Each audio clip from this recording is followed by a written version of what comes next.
This is 1059 The Region. There are so many ways of communicating these days, but nothing seems to beat the one-on-one. This is In Conversation with Ann Rohmer.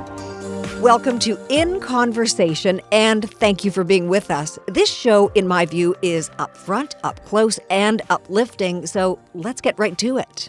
Maurizio Bevilacqua is serving his third term as mayor of the city of Vaughan. Prior to his move to the mayoral chair, he spent 22 years on the Hill as a Liberal MP with a variety of jobs: Minister of State for Finance, for Science, Research and Development, and chair of the Common Standing Committee on Finance. So numbers make sense to Mayor Bevilacqua, and there are plenty of them when you run a thriving city like Vaughan.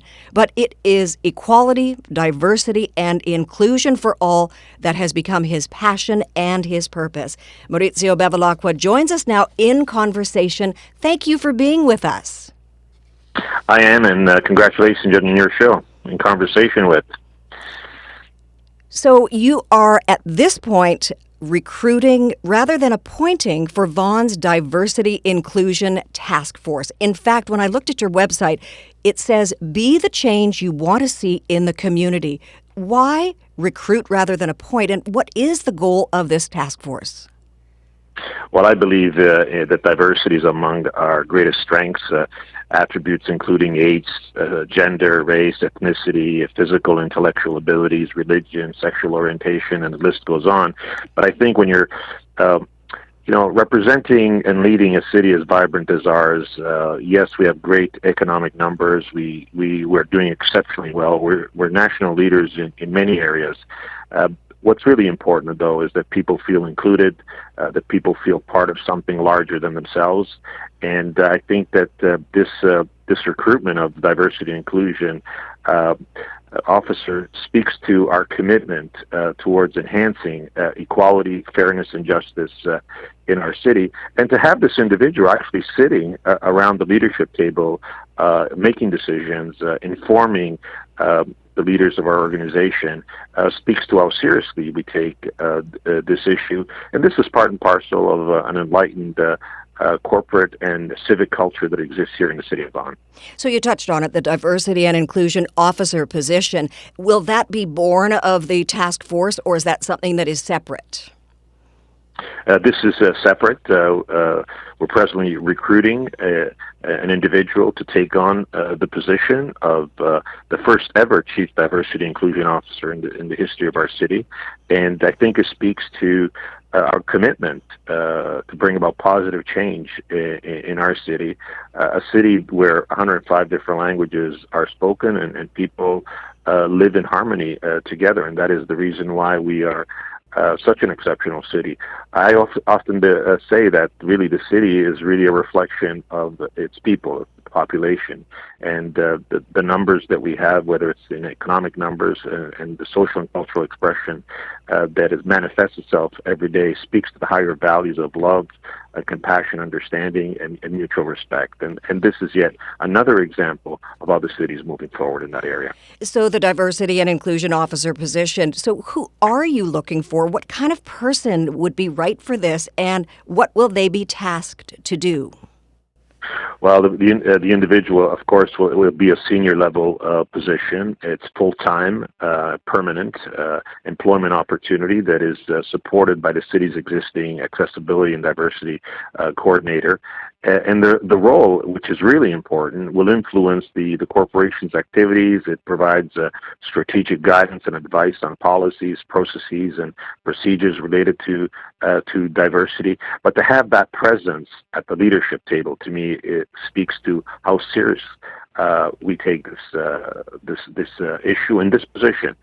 This is a position that will influence the future of our city as it relates to many, many important human issues like race relations and others that speak to the dynamic nature of our city. So Vaughan's Diversity and Inclusion Task Force, you've been recruiting steadily, and the deadline has come and gone. What will be the mission when it comes to this task force? And again, who do you envision on the task force? Well, Public life is all about improving the human condition, and the human condition is really improved through inclusion, through embracing diversity as a strength, to have the city reflected in that diversity task force. And you will find people from all walks of life that will bring to the table their area of expertise, but also the human experiences, what they've gone through as individuals, and how we can use that knowledge to make the city always better than it was yesterday. And the improving the human condition is what drives me forward. I want to build a fair and just city where everyone feels included, where everyone feels part and parcel of this great experiment that I call the city of Vaughan, an experiment that has gone right, an experiment that has produced excellent results for its citizens. Mayor Bevilacqua, what in your own personal experience brings you to this point of diversity and inclusion, it becoming your passion? Well, it's been a process for me. I mean, I lived in the basement of a home as an immigrant on St. Clair and Boone, and 18 years later, I was sitting in the House of Commons, and I lived through the immigrant experience. I understand diversity. When I was in Ottawa, I, along with people like Jean Augustine, always championed issues like race relation, multiculturalism, human rights. It's something that is fundamental to who I am as a person. I believe that ultimately we need, during our time on Earth, to do whatever we can to improve the human condition. And that, to me, means that you need to make a city as inclusive and diverse as possible. But that diversity and that inclusion needs to be reflected also in government, in the economy, in social and cultural organizations. It cannot just be words on a piece of paper, and that is the reason why I moved quickly on issues such as this, because fundamentally you need to make people feel comfortable, feel included, feel part of the city, and this is something that you need to do every day in every way. You're not going to get a solution to all the challenges in city building in one day, and you think that that's the work of city building is done. This is a labor of love that requires attention, and it requires a nurturing spirit to propel the city even further. And as I often say, it's important to move the city forward, but what is equally important is not to leave anyone behind. In other words, walk the walk, not just talk the talk. And you did just that. You recently bestowed a great honor on a great Canadian. You just mentioned her, Jean Augustine. What was that like? Well, Jean and I have a long history. We've known each other for over 3 decades. We served together in the House of Commons. We traveled the country promoting issues like human rights, multiculturalism, race relations, gender equity.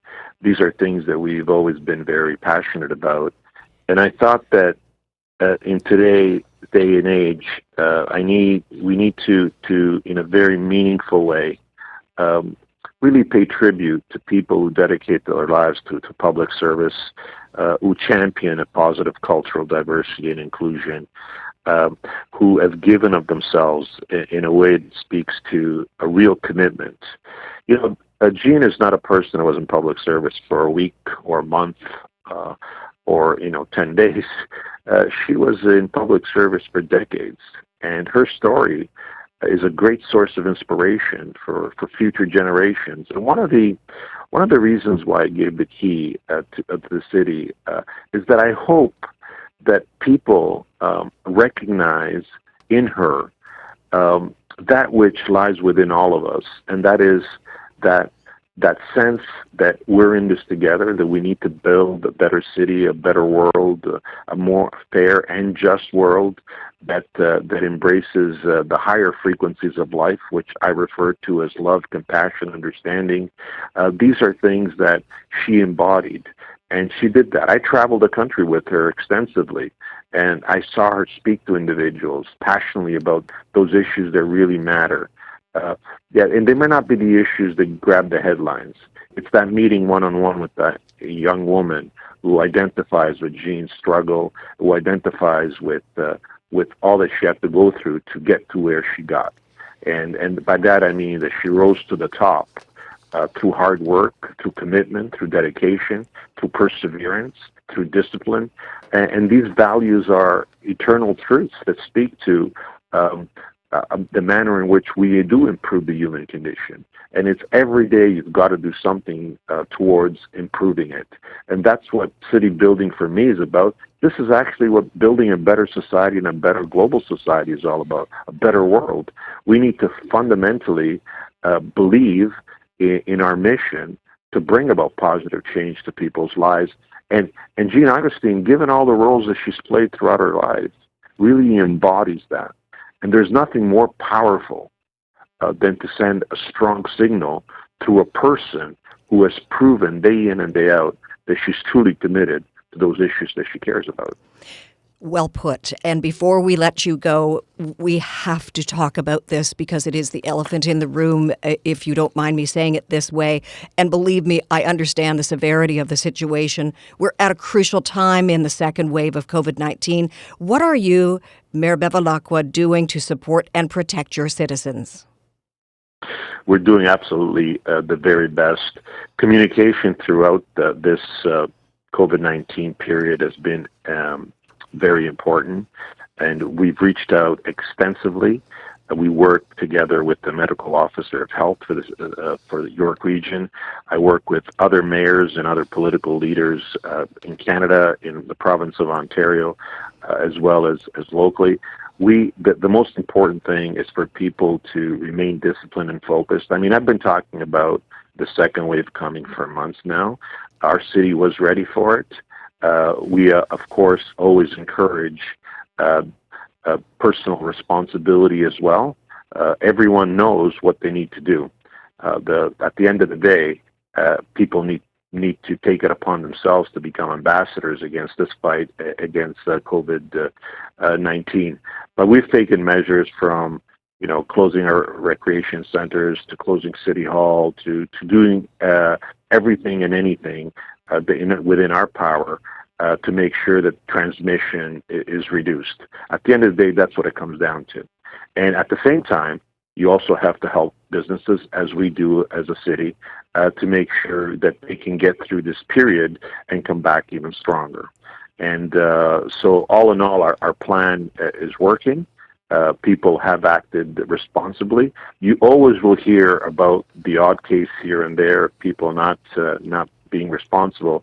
But I can tell you that the vast, vast, vast majority of the citizens of Vaughan are responsible individuals. They're exemplary citizens who know that in order to win this fight against COVID-19, we have to be disciplined, we have to be focused, and we have to have tenacity and perseverance.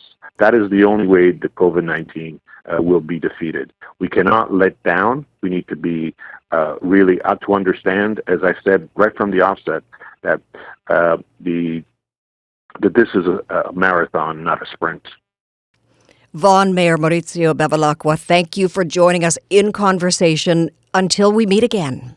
Mayor Bevilacqua and the City of Vaughan honored Jean Augustine last weekend. It is our pleasure to have her in conversation next. This is In Conversation with Ann Rohmer. Is there someone you want to learn more about? Drop us a line. info@1059theregion.com. Ann Rohmer will be right back on 1059 The Region.